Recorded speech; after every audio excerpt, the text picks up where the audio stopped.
I'm going to teach you how to thread the serger. So this is a serger that's partially threaded. So I'm going to show you how to totally unthread it and then rethread it correctly so that you can get your assignment done.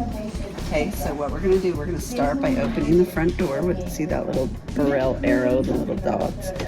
Okay, so there's a little thing here. You're going to pull on that and pop the front door open. And then this will just kind of push open. Okay, and that's going to open. You're going to see the guts of the machine. We're going to start by cutting right up here. Cut, cut, cut. And then this one's not threaded, but I would cut that one too. So I'm just going to unthread that. Okay, then right here, when you go to do it, when you go to do your stitch, this is your rolled hemmer. It needs to be pushed forward. Okay, so now to unthread this, you need to, I'm going to take my little tweezers up here, and I'm actually going to get in there, and I'm going to just roll my hand wheel and until that all pulls out. Okay, just pull those out. Okay, then I'm going to use these tweezers.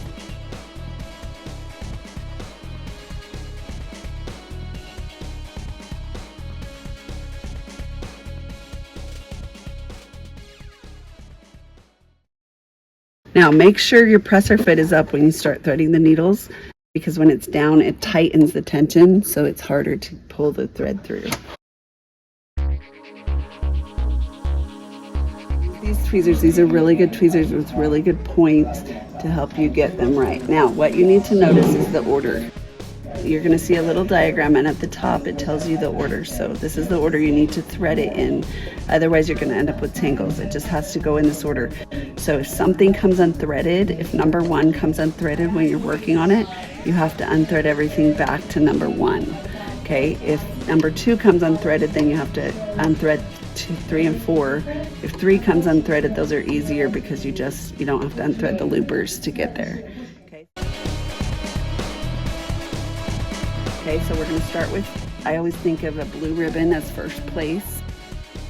So that is not the one on the end, but it's the second one over. And we're going to thread it up through here. And then we're going to pull it, okay, get the camera over here. There's this little clip back here. We're going to pull that in, and you're going to hear a little click when it goes into place. You're going to make sure all of these thread tension knobs are on 4 when you start. Okay, and then we're going to pull that through. After it clicks into place, we're going to pull it through. Then we're going to follow the dots. It's like a dot to dot. We're going to follow the diagram, and you're going to pull this in to the blue dot, where the blue dots are. So that's why I called it a dot to dot. On the diagram, it will show you where it is if you're not sure.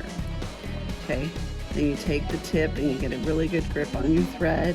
We're going to pull it in. Both the red and blue one go under this. Okay, then I'm going to move this before I go up. This is called my upper looper. It's going to thread through this little thing right there. And then I'm going to take this and get a good grip on my thread tip. And you're going to cut it like this. And then you're going to get it, that looper in position so you can see the hole. And then you're going to get this thread through that little looper hole right there, and then you're going to pull it underneath. Now this is the important part. As you're pulling this up, you got to make sure that this thread goes behind the lower looper, and then make sure that this doesn't get caught on anything. So this has to land behind. Make sure it doesn't get caught on this. Make sure it doesn't get in front of this, because that's where you're going to get tangles. And then take your tweezers and pull it into place back here. Okay, and now number 1 is threaded. Now we're going to do the same thing with number 2. So I'm going to take the end of it, thread it through this. Okay, and then back here, click it into place. Click, and then pull it through here. Okay, and then pull it into here. And then we're going to pull it just through the dots, just like this. And then we're going to pull it into there. This one's trickier, so get where you can see it. There's a little knob right here, and I'm going to pull that down. Now, you got to get the looper. This is the lower looper. You got to get it in the right place so that this will lock down. Okay, when I lock that down, there's a little hook that's going to show up right here. So can you see the hook? Okay, that thread is going to thread through here and through there. Okay, so thread through here, and I'm going to thread it into the hook. So it's going to go into, let me grab that, pull it behind this hook, back up, and then that puts it in place to go into the looper. That will be right. I'm going to push it down and make sure that when you put your thread in place here, that the thread goes into the hole.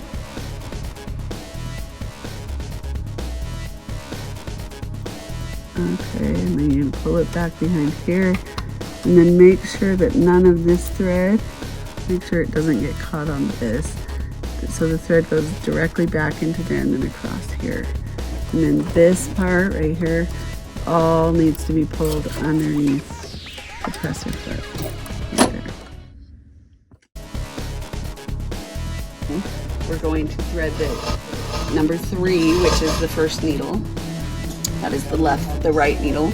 Okay, so I'm gonna click it under the tension right here and make sure it clicks, and then it's gonna pull down and you're gonna follow the green dots, okay, and some of them will be going through the same place, okay, and then it goes back behind here, and then it goes into there, and then take the tip, put your tweezers on this side of the knife. This is your knife right here. You're going to put the tweezers behind the knife, and then you'll be able to get into those needle holes easier.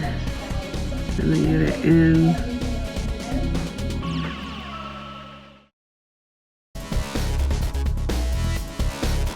I'm going to thread the last one, so it's going to click in here. Boom. Make sure it clicks, and then it's going to pull through the yellow dots. And you can look down here. This one's a little bit harder to get in because some of them it pops out a little more, but it's not popping out on this one. So you kind of have to push it in if it's not popping out. And then it's going to pull through here. Now make sure your presser foot is up when you start threading the needles, because if it's not up, that will not click in. If these come out of here, then your stitch isn't going to form right. So make sure they're clicked in really good right there. Okay, and then make sure your presser foot is up, because when it's down, it tightens the tension, so it's harder to pull the thread through. So now I'm just going to cut this little tip off, and I'm going to thread this right there.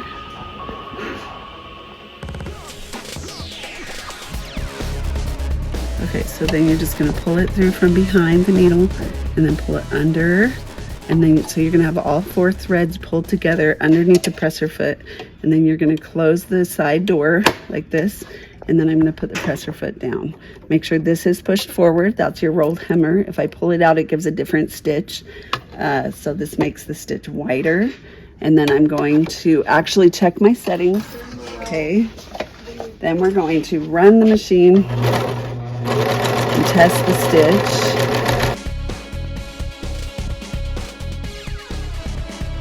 Get your grade. Once you have done that, you're going to grab a scrap of fabric. I'm just going to grab this scrap right here, and we're going to find an edge. Put your garbage trap back on, okay, and then you're going to lift this from the front. Okay, you're going to stick that under the front edge of the presser foot, and we're going to, oh my gosh, this fabric is really flimsy, so it wants to curl and not cut. But we're going to you're just going to take your scrap and you're going to serge one edge of it, and then you're going to examine the stitch. So what it should look like is the stitch, there's like a little chain that is meeting right at the top of the edge. So if it's off, we're going to do some adjustments to these. This one is forming perfectly, so we don't have to do anything to it. So I'm going to thread that all the way through and cut it like that, okay, and then you're going to write your name on your scrap and turn it in. Okay, so I want to show you what the stitch looks like when it's wrong. So if I'm just going to loosen this one and tighten that one to kind of show you what a stitch might look like. This one isn't working right. I'm going to thread that.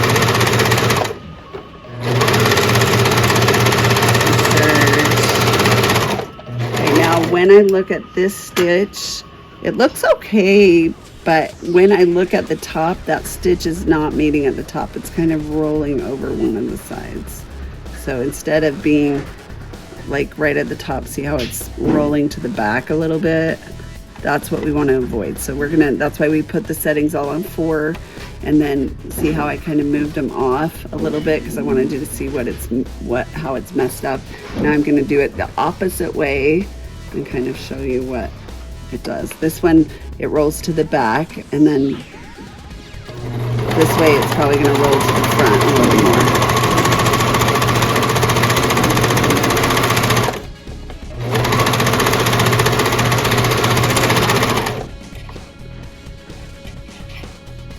Oh, that one rolled to the back even more. It's all the way, so the stitch is rolling all the way back to here and meeting right at the back. And so, like, it still looks okay, but it just isn't forming a stitch right at the top where this edge of the fabric is.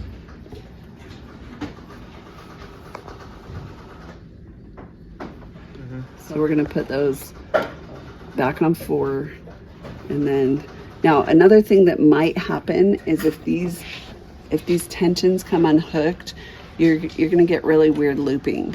So I'm gonna try to see if I can unhook one of these things, see what it looks like. But you're gonna see what happens to the stitch when it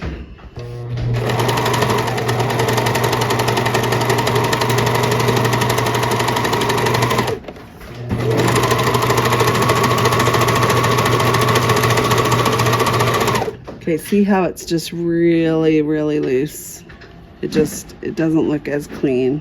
I mean, it still looks decent, like you could still use it, but it's just way looser. When what I'm seeing is there's like a gather pull, because it's not pulling the tension correctly.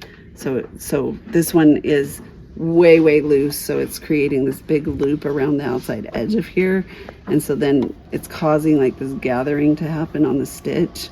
It's not, the stitch isn't forming at the top, so I'm going to just stitch that around.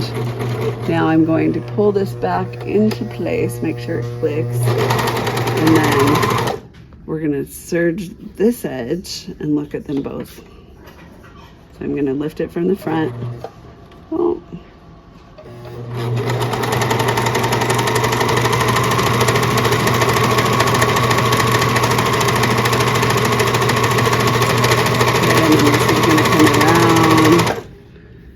Okay, and notice how this one now is meeting, the stitch is meeting at the top. See, they look very similar, but you can see like the placement of the stitches are better. If I pull on this, it's very even. If I pull on this one, you've got some gathering going on because of the tension being too loose.